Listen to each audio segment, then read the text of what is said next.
बच्चों आज का हमारा टॉपिक है एंगुलर मोमेंटम। ठीक है, टॉपिक का नाम है एंगुलर मोमेंटम। अच्छा, एक सवाल है मेरा आपसे, अगर कोई बॉडी स्ट्रेट लाइन में मूव करती है तो उस ऑब्जेक्ट में जो क्वांटिटी ऑफ मोशन है उसको आप किससे जाहिर करते हैं, किस क्वांटिटी जाहिर करते हैं? The quantity of motion present in a body in a straight line is known as linear momentum. क्या कहते हैं? अगर कोई बॉडी स्ट्रेट लाइन में मूव कर रही हो तो उस ऑब्जेक्ट में जो मोशन की मिकदार होगी इसको हम कहेंगे लीनियर मोमेंटम। सही है। अब एक और सवाल मेरा आपसे, अगर कोई बॉडी सर्कुलर पाथ में मूव करेगी तो अब उस ऑब्जेक्ट में जो मोशन की मिकदार है उसको आप किस क्वांटिटी जाहिर करेंगे? किससे जाहिर करेंगे हम? एंगुलर मोमेंटम से। अगर कोई बॉडी सर्कुलर पाथ में मूव कर रही हो तो उस ऑब्जेक्ट में जो मोशन की मिकदार होगी इसको आप जाहिर करेंगे किससे? एंगुलर मोमेंटम से। जैसे एग्जांपल, एक फैन रिवॉल्व कर रहा है तो इस फैन में जो मोशन की मिकदार होगी इसको हम कहेंगे एंगुलर मोमेंटम। अर्थ रिवॉल्व कर रहा है अराउंड सन, इसको हम कहेंगे, इसके इस अर्थ में क्या है? एंगुलर मोमेंटम है। क्या है? Angular momentum. हर वो चीज जो कि सर्कुलर पाथ में मूव कर रही हो उस ऑब्जेक्ट में जितनी मोशन होगी उसको हम कहेंगे एंगुलर मोमेंटम। ठीक है। अच्छा, आपने पढ़ा है लीनियर मोमेंटम डिपेंड कर रहा होता है दो चीजों पे, मास पे और वेलोसिटी पे। जितना तेज ऑब्जेक्ट मूव करेगा उतना ज्यादा लीनियर मोमेंटम, और जितना ज्यादा मास होगा ऑब्जेक्ट का उतना ज्यादा लीनियर मोमेंटम होगा। तो बिल्कुल वैसा ही एंगुलर मोमेंटम किस पे डिपेंड करेगा? तो बच्चों, मास डिपेंड करता है इनर्शिया पे। सिमिलरली अगर बॉडी सर्कुलर पाथ में मूव कर रही हो तो उस क्वांटिटी का नाम होता है मोमेंट ऑफ इनर्शिया। क्या कहते हैं? तो एंगुलर मोमेंटम दो बातों पर डिपेंड करेगा, मोमेंट ऑफ इनर्शिया के ऊपर और एंगुलर वेलोसिटी के ऊपर। मतलब एंगुलर क्वांटिटीज की बात होगी, मोमेंट ऑफ इनर्शिया पे डिपेंड करेगा एंगुलर मोमेंटम, और साथ में एंगुलर वेलोसिटी पे डिपेंड करेगा। ठीक है। अब और डिटेल में बढ़ते हैं, इसको देखते हैं। लिखा गया है हमारे पास, the quantity of motion present in a body in a circular path is known as angular momentum। मतलब जितना क्वांटिटी ऑफ मोशन होगा किसी बॉडी में, अगर वो सर्कुलर पाथ में मूव कर रहा है तो उसको हम कहेंगे, उस क्वांटिटी ऑफ मोशन को क्या कहेंगे बच्चों? एंगुलर मोमेंटम हम कहेंगे। एक और चीज देखिए, एंगुलर मोमेंटम जो होता है वो वेक्टर प्रोडक्ट या क्रॉस प्रोडक्ट होता है किसका? मोमेंट आर्म आर और लीनियर मोमेंटम पी। अब जरा इसको समझेंगे, देखिएगा। लेट सपोज एक बॉडी सर्कुलर पाथ में मूव हो रही है, दिख रहा है आप सबको? एक ऑब्जेक्ट सर्कुलर पाथ में मूव हो रहा है, दिख रहा है? तो बच्चों ये एंगुलर वेलोसिटी से मूव कर रहा है। तो इस पॉइंट के ऊपर हम कहते हैं एक ऑब्जेक्ट है, ठीक है, जिसका मास m है। तो इस पॉइंट को आप जाहिर करेंगे, सेंटर से अगर रिलेट करेंगे तो इसको बोलेंगे मोमेंट आर्म। क्या बोलेंगे? मतलब ये जो फास्ट रेडियस को आप क्या बोलेंगे? मोमेंट आर्म बन जाएगा। ठीक है। और इसकी वेलोसिटी v होगी। ठीक है। अच्छा, अब याद रखिएगा एक चीज आपको पता है बच्चों, क्या पता है आपको? आपको ये पता है कि वेलोसिटी की जो डायरेक्शन होती है वही डायरेक्शन लीनियर मोमेंटम की होती है। वेलोसिटी की जो डायरेक्शन होती है वो किसकी होती है बच्चों? लीनियर मोमेंटम की होती है। ठीक है। इस पॉइंट पे अगर कोई ऑब्जेक्ट मौजूद है तो इसका ये हो गया मोमेंट आर्म और ये हो गया डायरेक्शन मोमेंट आर्म। अगर ये है तो ये होगा लीनियर मोमेंटम की डायरेक्शन और वेलोसिटी की डायरेक्शन। ठीक है। तो जो एंगुलर मोमेंटम होता है वो वेक्टर प्रोडक्ट होता है किसका? मोमेंट आर्म आर और लीनियर मोमेंटम पी। यहां लिखा हुआ है angular momentum L is the cross product of moment arm R and linear momentum P. ठीक है। और एंगुलर मोमेंटम का जाहिर किससे कर रहे हैं बच्चों? एल से कर रहे हैं। तो एल क्या हो गया? क्रॉस प्रोडक्ट या वेक्टर प्रोडक्ट हो गया किसका? मोमेंट आर्म आर और लीनियर मोमेंटम पी। ये फॉर्मूला है वेक्टर फॉर्म। वेक्टर फॉर्म का मतलब है आर की वैल्यू भी आई जे और के के अंदर होगी और पी की वैल्यू भी आई जे और के अंदर होगी। तो एंगुलर मोमेंटम भी आई जे और के में आएगा, क्योंकि दो वेक्टर को मल्टीप्लाई करें वेक्टर प्रोडक्ट से तो आंसर भी वेक्टर आता है। तो यहाँ पे एंगुलर मोमेंटम भी क्या आएगा? वेक्टर आएगा।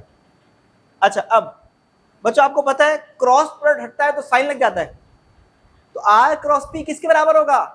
R P sine theta. तो ये फॉर्मूला एंगुलर मोमेंटम का है इन टर्म्स ऑफ वेक्टर, और ये फॉर्मूला है एंगुलर मोमेंटम का इन टर्म्स ऑफ मैग्नीट्यूड। ठीक है। अब इसको और सिंपलीफाई करेंगे बच्चों, तो हम ये कहते हैं कि जब भी बॉडी सर्कुलर पाथ में मूव करती है तो एंगल जो बनता है वो कितना बनता है, 90 डिग्री।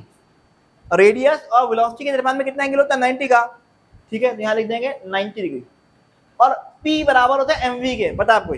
तो आपने सिंपलीफाई करना है इस फॉर्मूले को, R वैसी आ गया, P की जगह mv आ गया और थीटा की जगह 90 आ गया। देखो R की P की जगह mv, थीटा की जगह 90, तो साइन 90 क्या था बच्चों, 1।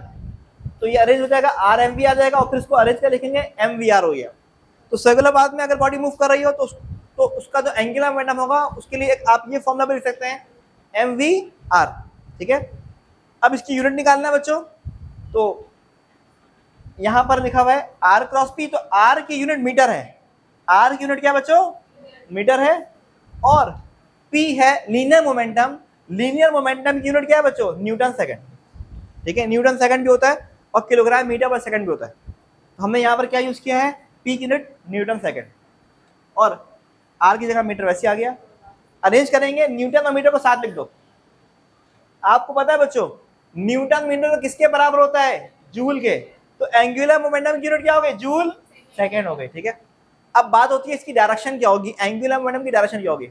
तो बच्चों याद रखिएगा, एंगुलर मोमेंटम जो होगा, जैसे ये एंगुलर मोमेंटम क्या है, क्रॉस प्रोडक्ट है ना आर और पी का, तो इसका जो आंसर होता है वो हमेशा इन दोनों के ऊपर परपेंडिकुलर होता है। देखो दो वेक्टर को मिलाकर आंसर वेक्टर आएगा, दो वेक्टर को मिलाकर आंसर क्या आएगा, वेक्टर। तो इस वेक्टर की डायरेक्शन क्या होगी, इन दोनों के परपेंडिकुलर, इसलिए क्या लिख दिया, perpendicular to R and P. अब बोलोगे सर ये कैसे, तो बच्चों अगर मैं कहूं let suppose it is R और ये है पी, ठीक है, लेट सपोज पी ऐसे है, ये आर है और ये पी है, तो एंगुलर मोमेंटम डायरेक्शन क्या होगी, ये होगी इन दोनों के ऊपर परपेंडिकुलर, इसके ऊपर ही परपेंडिकुलर है ये और इसके ऊपर भी क्या है ये परपेंडिकुलर। तो एंगुलर मोमेंटम जो होगा हमेशा परपेंडिकुलर होगा आर और पी के ऊपर, किसके ऊपर, आर और पी के ऊपर। तो यहां तक आपने नोट कर लिया होगा, ठीक है। इसके बाद पढ़ेंगे law of conservation of angular momentum पढ़ेंगे। अब नेक्स्ट टॉपिक है हमारा law of conservation of angular momentum. अब ये क्या होता है इसको समझते हैं हम। बच्चों आपने देखा है जब कोई डाइवर किसी हाइट से पानी में छलांग लगाता है तो वो कंटिन्यूअसली अपने हाथ को और पैर को रोटेट कर रहा होता है, ठीक है। या किसी स्केट के ऊपर कोई घूम रहा होता है अगर, तो अपने हाथ को जो है वो कंटिन्यूअसली जो है वो क्या कर रहा होता है, आंसू को करीब कर रहा होता है और दूर कर रहा होता है, ठीक है। मतलब हम जब चाहते हैं ना घूमना, तो हम क्या क्या कर रहे होते हैं, अपने हाथ को करीब और दूर कर रहे होते हैं, सिर्फ इसलिए ताकि हमारा मोमेंट ऑफ इनर्शिया कम हो और स्पीड बढ़े। तो डाइवर अगर ऊपर से छलांग लगा कर नीचे जा रहा है और अपने हाथों को जो है वो शॉर्ट कर रहा है ताकि वो ज़्यादा समरसॉल्ट करे, ज़्यादा घूम पाए, उसकी स्पीड ज़्यादा बढ़ पाए, मेरी बात समझ आ रही है। तो इस तरह क्या होगा, उसका एंगुलर मोमेंटम कांस्टेंट रहेगा, एंगुलर मोमेंटम क्या रहेगा उसका, कांस्टेंट रहेगा। मेरी बात समझ में आ गई आपको। तो मैंने आपसे क्या कहा, एंगुलर मोमेंटम जो है कांस्टेंट होगा, ये किसने बताया, मैं law of conservation of angular momentum ये कहता है कि जो टोटल एंगुलर मोमेंटम है किसी भी ऑब्जेक्ट का वो क्या रहेगा, कांस्टेंट रहेगा। जैसे कि अर्थ सन के अराउंड रिवॉल्व कर रहा है, सबसे अच्छी एग्जांपल है, अर्थ सन के अराउंड क्या कर रहा है बच्चों, रिवॉल्व कर रहा है। अब हम ये पढ़ते हुए तो ये बात समझते हैं कि ये सर्कुलर पाथ है, लेकिन एक्चुअल में ये पाथ इलिप्टिकल है। क्या है, इलिप्टिकल। इलिप्टिकल का मतलब होता है कि इक्वेटर के ऊपर फासला ज़्यादा है और पोल के ऊपर फासला क्या है, कम है, ठीक है। तो अर्थ जब सन के करीब होता है ना तो तेज मूव कर रहा होता है, और दूर होता है तो स्लो मूव कर रहा होता है, in order to make its angular momentum constant. ये बात समझ आ गई। तो law of conservation angular momentum ये कहता है बच्चों, the total angular momentum of a system always remains constant. तो एंगुलर मोमेंटम कांस्टेंट है, इसका मतलब है एंगुलर मोमेंटम चेंज नहीं हो रहा, ठीक है। अब आपको क्या करना है बच्चों, इसको प्रूफ करना है। क्या करना है, तो आपने कहा एक पार्टिकल पी है जो कि मूव कर रहा है सर्किल में, जिसका रेडियस क्या है, आर है, ठीक है। डायग्राम इससे पहले टॉपिक में हमने पढ़ी हुई है, ठीक है। अब न्यूटन सेकंड लॉ आपने पढ़ा है इन टर्म्स ऑफ डेरिवेटिव कि force is the derivative of linear momentum. क्या पढ़ा आपने? Force is the derivative of D upon D को हम कहते हैं derivative. Force is the derivative of linear momentum, ठीक है। अब आपने क्या करना है, इस इक्वेशन को दोनों तरफ वेक्टर आर से क्रॉस प्रोडक्ट से मल्टीप्लाई करना है, ठीक है। तो आपने taking vector product R both side, तो यहाँ भी आर से वेक्टर प्रोडक्ट किया, यहाँ भी आर से वेक्टर प्रोडक्ट किया, इक्वेशन बैलेंस हो गई क्योंकि आपने दोनों तरफ मल्टीप्लाई करवा दिया, ठीक है। आर क्रॉस एफ होता है टॉर्क, क्या होता है? आर क्रॉस एफ हो गया टॉर्क, और आर क्रॉस डेरिवेटिव और लीनियर मोमेंटम वैसे आ गया। ये इक्वेशन को मैंने यहाँ पे स्टॉप की। अब मैंने आगे लिखा कि एंगुलर मोमेंटम की डेफिनेशन होती है कि angular momentum is the cross product of moment arm R and linear momentum P. अभी पढ़ा है आप लोगों को ये। अब इस इक्वेशन को आपने दोनों तरफ से डेरिवेट करना है। तो इस इक्वेशन को आप जब दोनों तरफ से डेरिवेट करेंगे तो क्या होगा, यहाँ पे डेरिवेटिव अप्लाई हो गया और यहाँ पे डेरिवेटिव अप्लाई हो गया। अब डेरिवेटिव है और आगे दो टर्म है और बीच में मल्टीप्लाई है, तो डेरिवेटिव का मल्टीप्लाई वाला फॉर्मूला अप्लाई होगा। मल्टीप्लाई वाला फॉर्मूला क्या है? मल्टीप्लाई वाला फॉर्मूला बच्चों ये है कि पहले आपने पहली टर्म को डेरिवेट करनी है और क्रॉस प्रोडक्ट में दूसरी टर्म को वैसे लिख दिया, फिर प्लस लगाया फॉर्मूले का, और उसके बाद पहली वाली टर्म को वैसे ही लिखा और दूसरी वाली टर्म पे डेरिवेट करके मल्टीप्लाई करवा दिया। मतलब बारी बारी आपने एक को वैसे लिखना है और दूसरे को डेरिवेट करना है। पहले पहली वाली टर्म को डेरिवेट किया, दूसरी वाली टर्म को वैसे लिखा मल्टीप्लाई में, फिर प्लस लगाया, फिर पहली वाली टर्म को वैसे लिखा और दूसरी वाली टर्म को क्या कर दिया, डेरिवेट कर दिया। अब आपने इस फॉर्मूले को बच्चों आगे बढ़ाना है क्योंकि अभी तक तो ये सॉल्व नहीं हुआ है, तो इसको मैं मिटा रहा हूं और इसको मैं डेरिवेट कर रहा हूं। जरा देखिएगा आप सब बच्चों, आपने एक चीज पढ़ी हुई है, वो क्या है जरा देखिएगा कि आर का मतलब आप इसको पोजीशन वेक्टर भी कह सकते हैं, डिस्प्लेसमेंट भी कह सकते हैं। तो चेंज ऑफ डी का मतलब चेंज है, change of displacement with respect to change of time को हम कहते हैं वेलोसिटी। क्या कहते हैं? तो ये टर्म हो गई वेलोसिटी। पी किसके बराबर होता है बच्चों? पी बराबर होता है mv के, ये भी आपको पता है, लीनियर मोमेंटम पी बराबर है mv के। और R cross derivative of linear momentum किसके बराबर था? Torque. R cross derivative of linear momentum किसके बराबर था बच्चों? टॉर्क के बराबर था। तो ये तीनों टर्म की वैल्यू आप यहां पुट करेंगे, जरा देखिएगा सारे बच्चे। हम लिख देते हैं डेरिवेटिव ऑफ एंगुलर मोमेंटम को बिल्कुल वैसा ही, फिर डेरिवेटिव ऑफ डिस्प्लेसमेंट या पोजीशन वेक्टर किसके बराबर बच्चों? वेलोसिटी के लिख दिया। फिर क्रॉस आ गया, पी की जगह क्या लिखना है बच्चों? mv लिखना है, लिख दिया हमने। फिर बीच में प्लस साइन आ रहा है, और R cross derivative of linear momentum क्या है? टॉर्क है, आपने लिख दिया। अब बच्चों यहाँ पर एक चीज समझ में आ रही है आप लोगों को, क्या है जरा देखिएगा।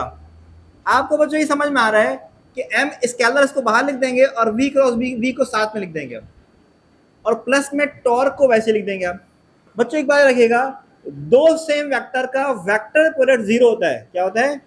दो सेम वेक्टर का वेक्टर प्रोडक्ट जीरो होता है। ये आप लोगों ने प्रॉपर्टी ऑफ वेक्टर प्रोडक्ट में पढ़ा है, ठीक है।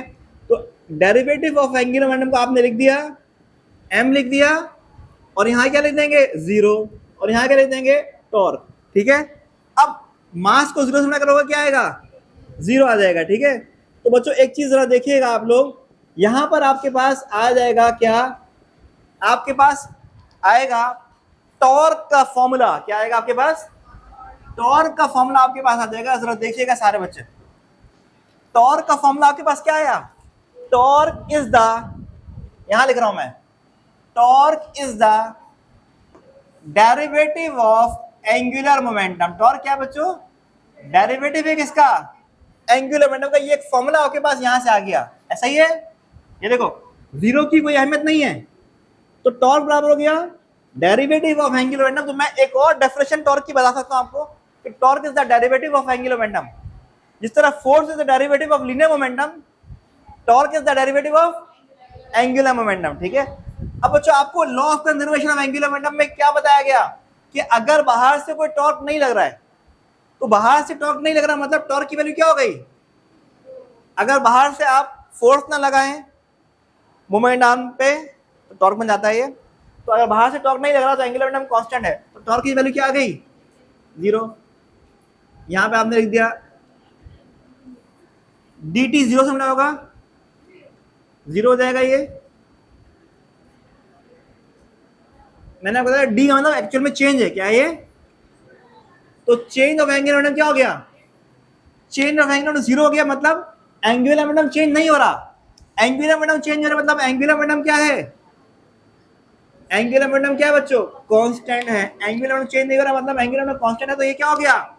लॉ ऑफ कंजर्वेशन ऑफ क्या हो गया? मोमेंटम क्या हो गया? Law of conservation of angular momentum क्या हो गया? प्रूव हो गया। ठीक है, तो यही तो आपको करना था कि प्रूफ करवाना था law of conservation of angular momentum, तो आपने प्रूफ करवा दिया।